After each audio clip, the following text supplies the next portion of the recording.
Father Chaminade was born in 1761 in Périgueux, France. He was the youngest of 14 children, and his parents were really religious. Three of his brothers even became priests. Since his brothers were part of the religious life, he too entered a monastery at the age of 10, and he was ordained a priest in 1785 for the local diocese where he lived. Father Chaminade preached it in his diocese for a while, but then the French Revolution occurred and he was forced into hiding.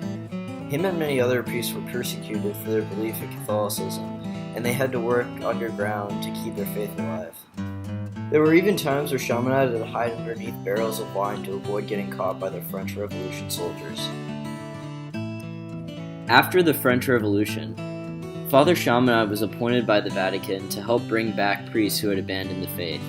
He successfully reinstated over 50 priests, bringing Catholicism back to France.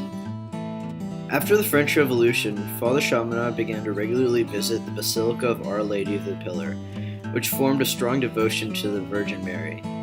After he began praying here for a while, he had a vision that he should start an order based on Mary in France, which led to the foundation of the Society of Mary.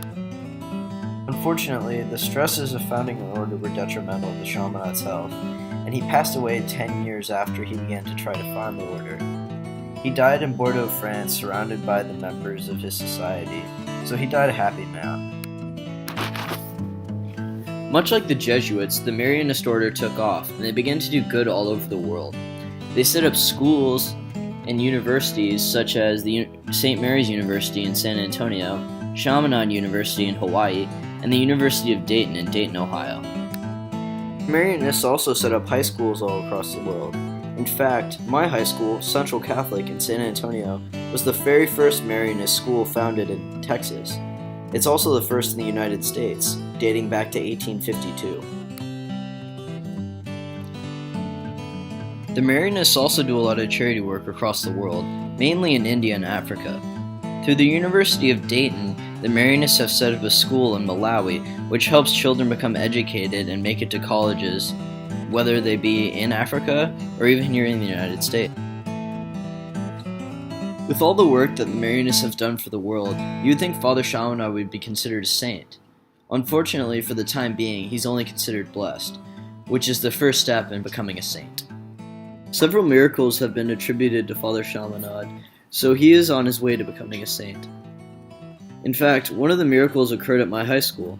When I was a sophomore, there was a Chaminade Day Mass, and the stage collapsed while the priest was saying Mass. The priest emerged from the rubble unharmed, and the prevention of the priest from being harmed was contributed to Father Chaminade. As you can see, Father Chaminade was a very important man. His work in France during the Revolution helped save the Catholic religion in the region. His order has also gone on to help hundreds of people, whether it be in impoverished areas in Africa or India, or young students here in America with a desire to learn about their faith. I hope everybody has learned a little something about a man that very few have heard of, but deserves more recognition than he has.